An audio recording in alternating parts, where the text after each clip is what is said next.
இன்றைய தினத்திற்கான தினமணி நாளிதழில் வெளிவந்துள்ள போட்டித் தேர்வுக்கு பயன்படக்கூடிய செய்திகளை பார்க்கலாம். அமெரிக்க துணை அதிபர் தேர்தலில் கமலா ஹாரிஸ் அவர்கள் போட்டி அப்படின்னு சொல்லியிருக்காங்க. இந்த கமலா ஹாரிஸ் பார்த்திங்கன்னா தமிழகத்தை பூர்வீகமாக கொண்டவர், அதே போல் இந்திய வம்சாவளியைச் சேர்ந்தவர்.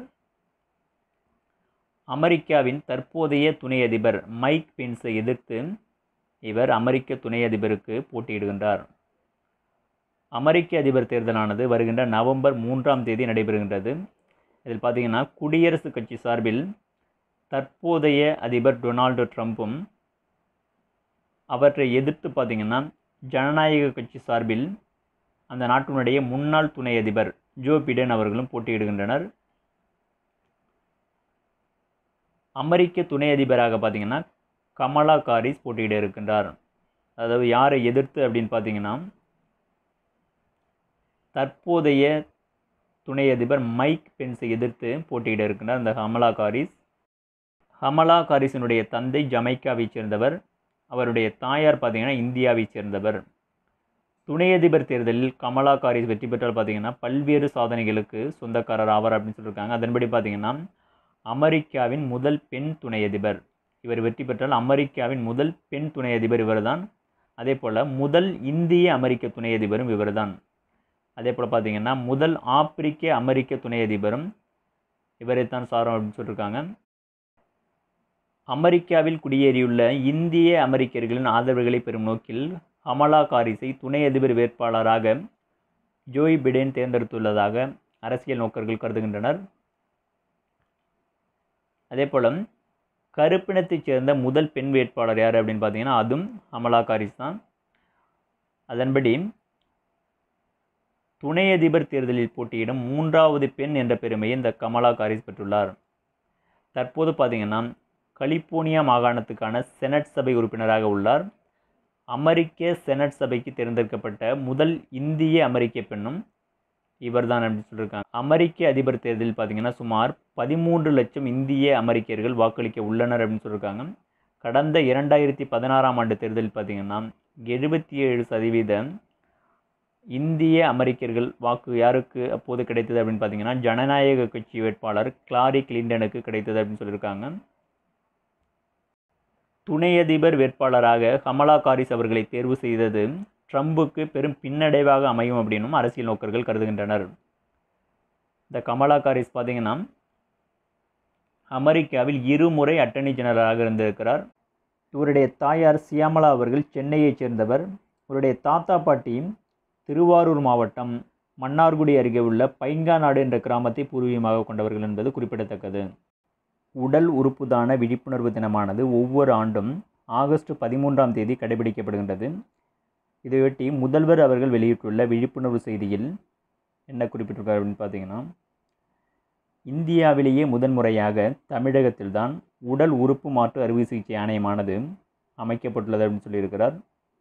இந்த உடல் உறுப்பு மாற்று அறுவை சிகிச்சை ஆணையத்தை அமைத்ததன் பயனாக தமிழகத்தில் இதுவரை 1382 கொடையாளர்களிடமிருந்து 8163 உறுப்புகள் தானமாக பெறப்பட்டுள்ளது அப்படின்னு சொல்லியிருக்கிறார். அதே போல் உடல் உறுப்பு தானம் மற்றும் உடல் உறுப்பு மாற்று அறுவை சிகிச்சை இதில் பார்த்திங்கன்னா தொடர்ந்து 5வது முறையாக தமிழகமானது முதலிடம் வகித்து மத்திய அரசின் விருதுகளை பெற்றுள்ளது அப்படின்னு சொல்லியிருக்கிறார்.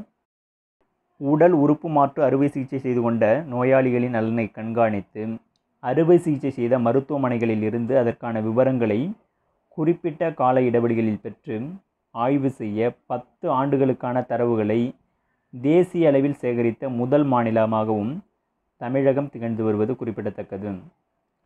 அதே போல் மூளைச்சாவு அடைந்தவரின் உறுப்புகளை தானம் அளிப்பதன் மூலம், அதாவது ஒருவர் இந்த உறுப்புகளை தானம் அளிப்பதன் மூலம் பார்த்திங்கன்னா 8 பேருக்கு வாழ்வளிக்க முடியும் என்பது குறிப்பிடத்தக்கது.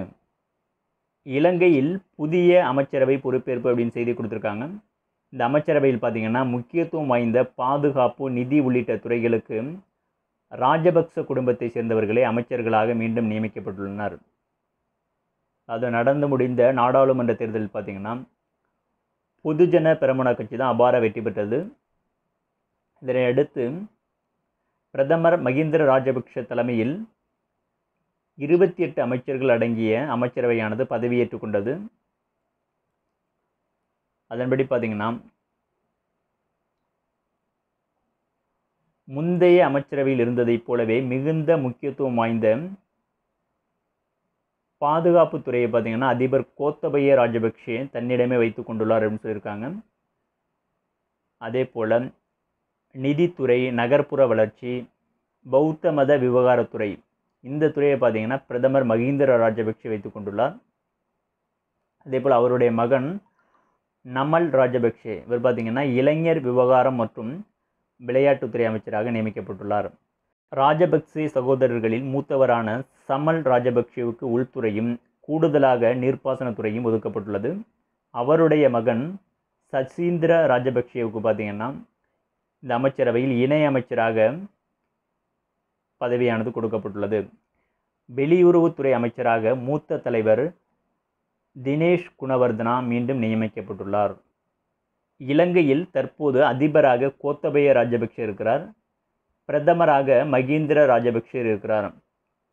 அதே போல் உள்துறை அமைச்சராக இந்த ராஜபக்சே சகோதரர்களின் மூத்தவரான சமல் ராஜபக்ஷே இருக்கிறார். அதே போல் சமல் ராஜபக்ஷேவனுடைய மகன் சசீந்திர ராஜபக்ஷேவுக்கு பார்த்தீங்கன்னா இணையமைச்சர் பொறுப்பானது கொடுக்கப்பட்டுள்ளது.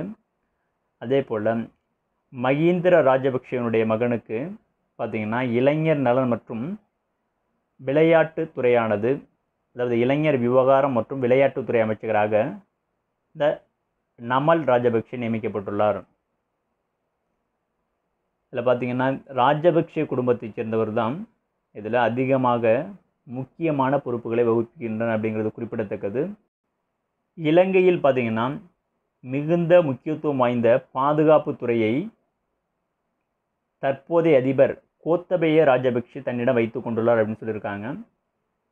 ஆனால் இந்தியாவில் பார்த்தீங்கன்னா அந்த மாதிரி நடைமுறை எதுவும் கிடையாது. ஏன்னு பார்த்தீங்கன்னா முக்கியமான துறைகள் பிரதமரிடம் வசம் இருக்கும். அவருக்கு கீழுள்ள அமைச்சரவை தான் பார்த்தீங்கன்னா இந்த பல்வேறு முக்கிய துறைகளின் அமைச்சர்களாக பதவி வகிப்பர். குடியரசுத் தலைவருக்கும் இந்த அமைச்சர் பதவிகளை வைத்திருப்பதற்கும், அதாவது முக்கியமான துறைகளை கையாளுவதற்கும் எந்த தொடர்பும் கிடையாது. ஆனால் பார்த்தீங்கன்னா இலங்கையில் பாதுகாப்புத்துறையை பார்த்தீங்கன்னா அதிபர் கோத்தபய ராஜபக்ஷே தன்னிடம் வைத்து கொண்டுள்ளார் அப்படின்னு சொல்லியிருக்காங்க. இது குறிப்பிடத்தக்கது. ஹிந்தி திரைப்படத்திற்கு விமானப்படை எதிர்ப்பு அப்படின்னு ஒரு செய்தி கொடுத்துருக்காங்க. அந்த ஹிந்தி திரைப்படத்தோட பெயர் என்ன அப்படின்னா குஜன் சக்சேனாம் த கார்கில் கேர்ள் அப்படிங்கிறது அந்த ஹிந்தி திரைப்படத்தினுடைய பெயர். இது பார்த்திங்கன்னா இந்த படத்தில் இந்திய விமானப்படை வீரர்களுக்கு களங்கம் ஏற்படுத்தும் வகையில் காட்சிகள் அமைந்துள்ளன அப்படின்னு இந்திய விமானப்படையானது கண்டித்துள்ளது அப்படின்னு சொல்லியிருக்காங்க. அதாவது வழக்கமாக பார்த்திங்கன்னா படத்துக்கு தனிநபர் அல்லது தனிப்பட்ட அமைப்பு இல்லை ஏதேனும் ஒரு சமூகத்தை சார்ந்தவர் எதிர்ப்பு தெரிவிப்பாங்க, அல்லது ஏதேனும் ஒரு மதத்தை சார்ந்தவர் எதிர்ப்பு தெரிவிக்காங்க. ஆனால் இந்த படத்திற்கு பார்த்திங்கன்னா இந்திய விமானப்படையானது எதிர்ப்பு தெரிவிக்கின்றது. இந்த படமானது 1999 நடைபெற்ற கார்கில் போரில் பங்கேற்ற இந்திய விமானப்படையின் முதல் பெண் விமானி குஞ்சன் சக்சேனாவின் வாழ்க்கை வரலாற்றை அடிப்படையாக கொண்டு இந்த திரைப்படமானது எடுக்கப்பட்டுள்ளது. இந்த திரைப்படத்தில் பார்த்திங்கன்னா சில காட்சிகள் இந்திய விமானப்படையினரை தவறாக சித்தரிக்கிறது அப்படின்னு சொல்லியிருக்காங்க. எனவே அந்த காட்சிகளை நடவடிக்கை எடுக்க வேண்டும் அப்படின்னு எதிர்ப்பு தெரிவித்து மத்திய திரைப்படை தணிக்கை வாரியத்திற்கு இந்திய விமானப்படையானது கடிதம் எழுதியுள்ளது. 2017 அளித்த தேர்தல் வாக்குறுதியின்படி 12ஆம் வகுப்பு அரசு பள்ளி மாணவ மாணவிகளுக்கு இலவச ஸ்மார்ட் போன் அறிதிறன் பேசியானது வழங்கப்பட்டுள்ளது. இத்திட்டத்தை பஞ்சாபினுடைய முதல்வர் அமரீந்தர் சிங் அவர்கள் தொடங்கி வைத்துள்ளார். தொடங்கி வைக்கப்பட்ட தேதி பார்த்திங்கன்னா ஆகஸ்ட் 12 இந்த திட்டத்தின் மூலம் 1.11 லட்சம் கிராமப்புற மாணவர்கள் பயனடைவர் அப்படின்னு சொல்லியிருக்காங்க. இஸ்ரோ விஞ்ஞானி நம்பி நாராயணனுக்கு ரூபாய் 1.3 கோடியை இழப்பீடாக கேரள அரசு வழங்கியது அப்படின்னு ஒரு செய்தி கொடுத்துருக்காங்க.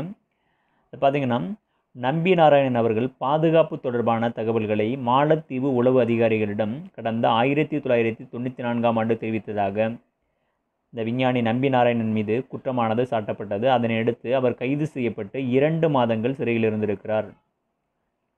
இந்த வழக்கில் பார்த்திங்கன்னா தன் மீது பொய் குற்றச்சாட்டு சுமத்தப்பட்டது அப்படின்னு சொல்லியும், அதே போல் சிறை அதிகாரிகள் தன்னை துன்புறுத்தியதால் மன உளைச்சலுக்கு ஆளானதாகவும் கூறி உச்சநீதிமன்றத்தில் நம்பி நாராயணன் அவர்கள் வழக்கு தொடுத்தார்.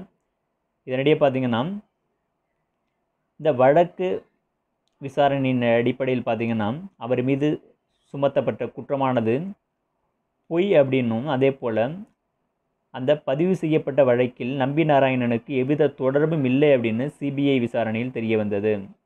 இதனையடுத்து பார்த்திங்கன்னா உச்சநீதிமன்றமானது அவரை வழக்கிலிருந்து விடுவித்தது. அதே போல் பொய் வழக்கில் குற்றம் சாட்டி தன்னை அவமானப்படுத்தியதற்காக இழப்பீடு வழங்க கேரள அரசுக்கு உத்தரவிடக் கோரி உச்சநீதிமன்றத்தில் நம்பி நாராயணன் அவர்கள் வழக்கு தொடுத்தார்.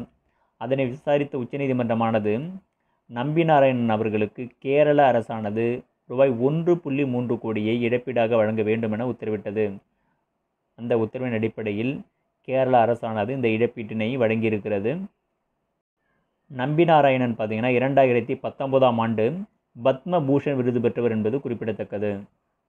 சர்வதேச இளைஞர் தினமானது ஆகஸ்ட் 12ஆம் தேதி கொண்டாடப்படுகின்றது. இது குறித்து அமித்ஷா அவர்கள் வெளியிட்டுள்ள சுற்றுரை பதிவில் பார்த்திங்கன்னா இந்தியாவின் மிகப்பெரிய பலமே அதன் இளைஞர் சக்தி தான் அப்படின்னு சொல்லியிருக்கிறார். அதே போல் நாட்டின் இளைஞர் சக்தியிடம் புதைந்திருக்கும் அபரிமிதமான திறன்களை வெளிக்கொண்டு வரும் வகையிலேயே திறன் இந்தியா, அதே போல் start up India, make in India மற்றும் புதிய கல்விக் கொள்கை திட்டங்களை பிரதமர் நரேந்திர மோடி தலைமையிலான மத்திய அரசு அறிமுகம் செய்துள்ளது அப்படின்னு சொல்லியிருக்கிறார்.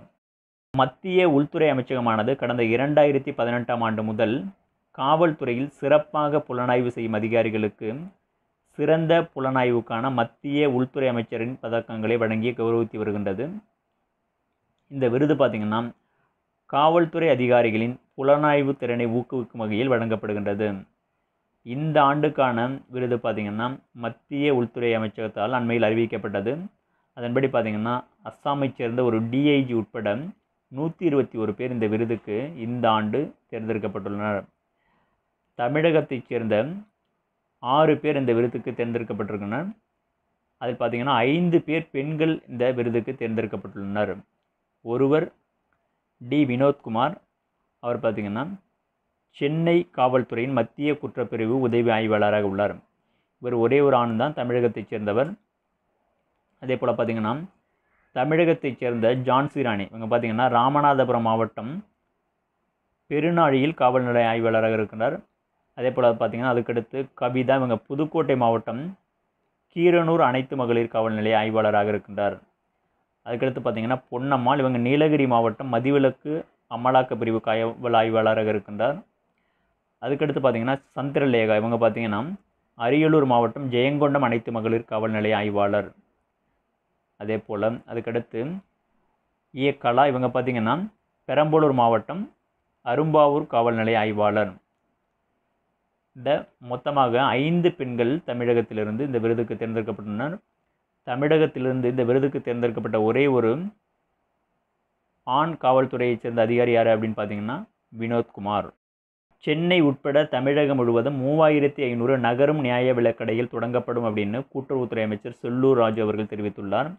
இதற்கு முக்கியமான காரணம் என்ன அப்படின்னு பார்த்தீங்கன்னா சென்னை போன்ற பெருநகரங்களில் நியாய விலை கடைகளுக்கு இடம் கிடைப்பதில்லை அப்படின்னு சொல்லியிருக்காங்க. அதே போல் ஒவ்வொரு கடையிலும் பார்த்தீங்கன்னா 2000 முதல் 2500 அட்டைதாரர்கள் உள்ளனர் அப்படின்னு சொல்லியிருக்காங்க.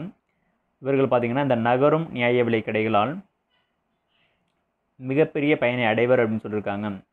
இந்த நகரும் நியாய விலை கடைகள் பார்த்திங்கன்னா இந்த கடைகளுக்கான வாடகை செலுத்த வேண்டியதான அவசியம் இருக்காது. அதே போல் மாற்றுத்திறனாளிகள், வயதானவர்கள் பார்த்திங்கன்னா அவர்களுடைய இடங்களுக்கு அருகாமையிலேயே இந்த நியாய விலை பொருட்களானது கிடைக்கும் அப்படிங்கிறது குறிப்பிடத்தக்கது. கூடுதலாக 15.80 லட்சம் PCR உபகரணங்கள் கொள்முதல் அப்படின்னு சொல்லியிருக்காங்க.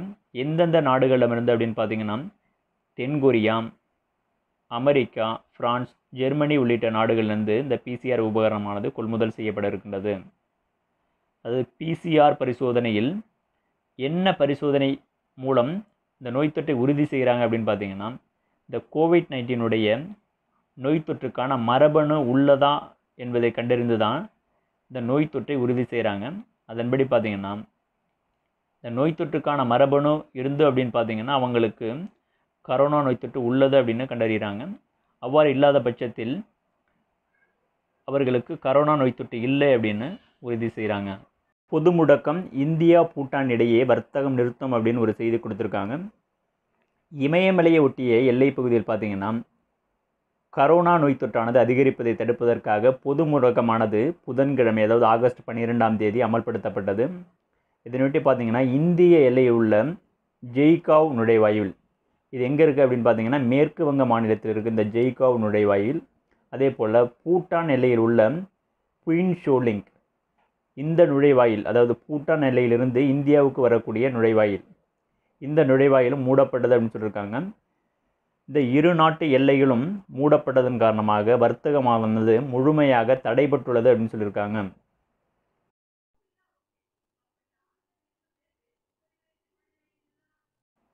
பொருளாதார வளர்ச்சிக்கான போரில் தளவாடங்கள் அப்படின்னு ஒரு கட்டுரை கொடுத்துருக்காங்க. இந்த கட்டுரையில் சர்வதேச அளவில் போர் தளவாடங்களை அதிகமாக இறக்குமதி செய்யக்கூடிய நாடு எது அப்படின்னு பார்த்தீங்கன்னா சவுதி அரேபியா முதலிடம் வகிக்கின்றது. அதே போல் இந்தியாவானது 2ஆம் இடம் வகிக்கின்றது. பிரதமர் மோடி அவர்கள் அண்மையில் சுயசார்பு இந்தியா அப்படிங்கிற திட்டத்தை அறிமுகப்படுத்தினார்.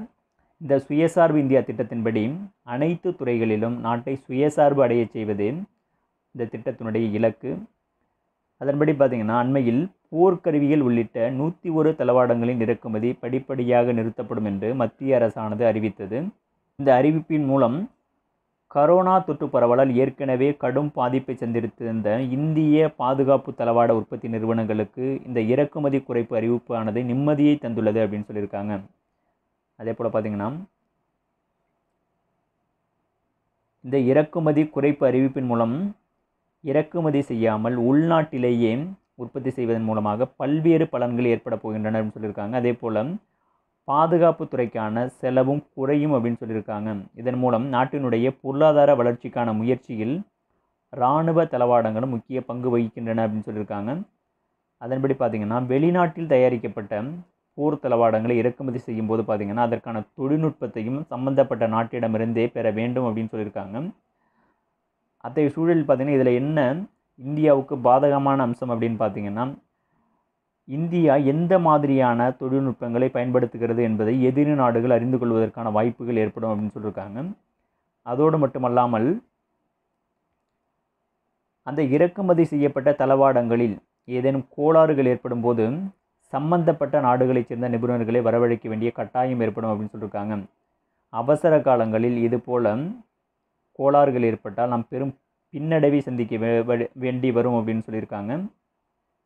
எனவே அதை தடுப்பதற்கும் உள்நாட்டு உற்பத்தியை அதிகரிக்க வேண்டியது அவசியமாக உள்ளது அப்படின்னு சொல்லியிருக்காங்க. அதே போல் பார்த்திங்கன்னா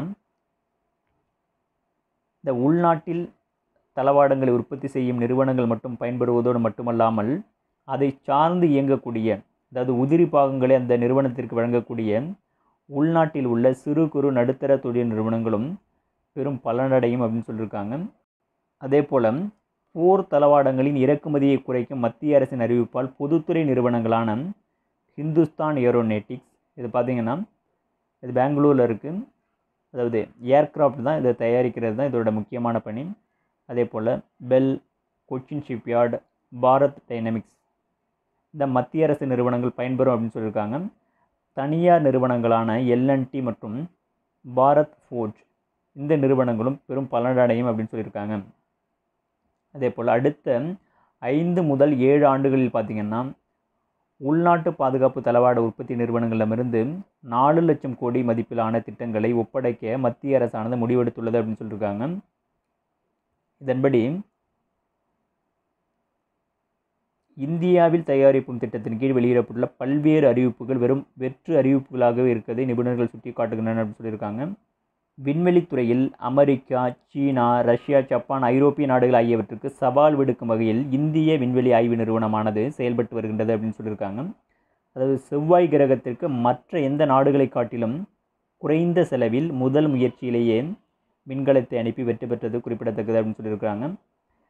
அத்தகைய செயல் திட்டத்தை பாதுகாப்பு தளவாட உற்பத்தி துறையிலும் எவ்வித காலதாமதமின்றி அமல்படுத்தும் போது அந்த துறையிலும் உலக நாடுகளுக்கு சவால் விடுக்கும் வகையில் இந்தியாவானது கால் பதிக்கும் அப்படின்னு சொல்லியிருக்காங்க.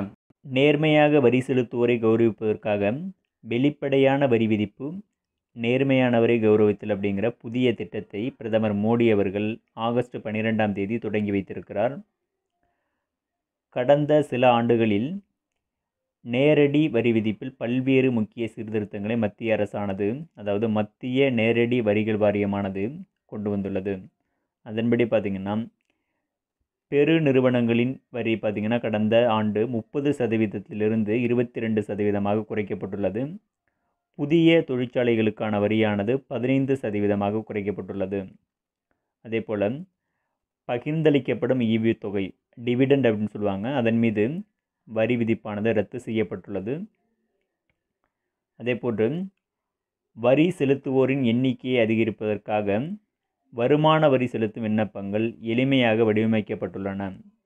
அதேபோல் வரி செலுத்தும் முறையில் வெளிப்படைத்தன்மையானது கொண்டு வரப்பட்டுள்ளது. மேலும் இந்த கரோனா நோய் தொற்று காலத்தில் பார்த்திங்கன்னா வரி கணக்கு செலுத்துவதற்கான கால அவகாசமும் நீட்டிக்கப்பட்டுள்ளது குறிப்பிடத்தக்கது. இதன் அடிப்படையில் நேர்மையாக வரி செலுத்துவோரை கௌரவிப்பதற்காக புதிய திட்டத்தினை பிரதமர் மோடி அவர்கள் தொடங்கி வைத்துள்ளார். அடக்கும் அதிபர் பொங்கி எழும் பொதுமக்கள் அப்படின்னு ஒரு கட்டுரை கொடுத்துருக்காங்க. இது பார்த்திங்கன்னா ஐரோப்பா நாட்டைச் சேர்ந்த பெலாரஸ் நாட்டில் அண்மையில் நடைபெற்ற தேர்தலை குறித்து தான் இந்த கட்டுரையானது கொடுக்கப்பட்டிருக்கிறது.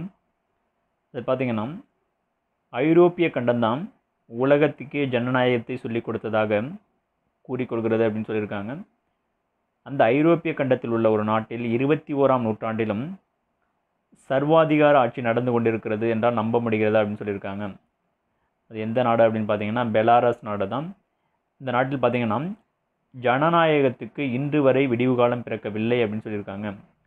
இந்த பெலாரஸ் நாடானது பார்த்திங்கன்னா சோவியத் யூனியனிலிருந்து பிரிந்து உருவான நாடு தான் இந்த பெலாரஸ் நாடு. அவ்வாறு சோவியத் யூனியனிலிருந்து பிரிந்தது முதல் பார்த்திங்கன்னா அந்த நாட்டை தொடர்ச்சியாக 26 ஆண்டுகளாக ஒரே அதிபர் அலெக்சாண்டர் லுகசென்கோ அவர்கள் ஆட்சி செய்து வருகிறார். அதன்படி பார்த்திங்கன்னா ஐரோப்பாவின் கடைசி சர்வாதிகார நாடாக அங்கு ஜனநாயகம் மலரும் அப்படிங்கிற நம்பிக்கையையும் அண்மையில் நடைபெற்ற தேர்தலில் குழி தோண்டி புதைக்கப்பட்டுள்ளது அப்படின்னு சொல்லியிருக்காங்க. ஏன்னு பார்த்தீங்கன்னா அந்த தேர்தலுடைய வாக்கு கணிப்பில் பார்த்தீங்கன்னா அந்த தேர்தல் கணிப்பில் பார்த்தீங்கன்னா 80% வாக்கு வித்தியாசத்தில் பார்த்தீங்கன்னா எதிர்க்கட்சியை சேர்ந்த தலைவர் சுகானோஸ்கை அவர்கள் வெற்றி பெறுவார் அப்படின்னு கணித்திருந்தாங்க. ஆனால் அறிவிக்கப்பட்ட தேர்தல் முடிவுகள் பார்த்திங்கன்னா அந்த எதிர்க்கட்சி தலைவருக்கு பார்த்திங்கன்னா வெறும் 10% வாக்குகளை பெற்றிருக்காங்க அப்படின்னு சொல்லியிருக்காங்க.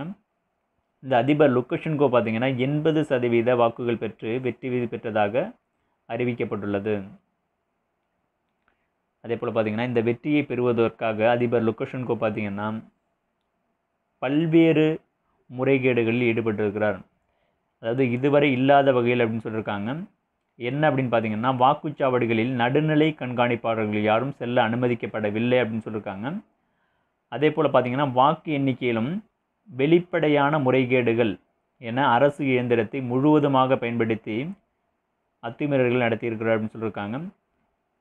இது பார்த்திங்கன்னா பதவியை தக்க வைத்துக் கொள்வதற்காக அவர் எதையும் செய்ய தயாராக இருப்பதாக அரசியல் நோக்கர்கள் கருதுகின்றனர். அதே போல் பார்த்திங்கன்னா இந்த தேர்தல் முடிவை அடுத்து பொதுமக்கள் பார்த்திங்கன்னா வீதிகளில் இறங்கி போராட தொடங்கியிருக்கிறார் அப்படின்னு சொல்லியிருக்காங்க. அவர்களை பார்த்திங்கன்னா அரசினுடைய சிறப்பு படையினர் முரட்டுத்தனமாக அடக்கி வருகின்றனர் அப்படின்னு சொல்லியிருக்காங்க. அதே போல் 1000க்கும் மேற்பட்டோர் கைதும் செய்யப்பட்டுள்ளார் அப்படின்னு சொல்லியிருக்காங்க. இந்த அடக்குமுறைக்கு அஞ்சு பார்த்திங்கன்னா எதிர்க்கட்சி தலைவர் அதாவது போட்டியிட்டவர் ஷிகானோஸ்கையா பார்த்திங்கன்னா பெலாரஸ் நாட்டினுடைய அண்டை நாடான லிதுவேனியாவிற்கு தஞ்சம் அடைந்திருக்காங்க அப்படின்னு சொல்லியிருக்காங்க. அதே போல் பார்த்திங்கன்னா இந்த அதிபர் லுகசென்கோ பார்த்திங்கன்னா 26 ஆண்டுகளாக அதிபராக இருந்து வருகிறார். அண்மையில் பார்த்திங்கன்னா அவர் ஆற்றிய உரையில் நாட்டின் அதிகாரத்தை ஒருபோதும் விட்டுத்தர மாட்டேன் அப்படின்னு சொல்லியிருக்கிறார். அதிபர் லுகசென்கோ தன்னுடைய அதிபர் பதவியில் தொடர்ந்து இருப்பதற்காக இந்த முறைகேடுகளில் ஈடுபடுவதற்கு என்ன காரணம் அப்படின்னு பார்த்தீங்கன்னா மனித உரிமை மீறல்களில் ஈடுபட்டிருக்கிறார் அப்படின்னு சொல்லியிருக்காங்க. அதே போல் அவருடைய அரசியல் எதிரிகள் பார்த்திங்கன்னா மர்மமான முறையில் காணாமல் போயிருக்கின்றனர்.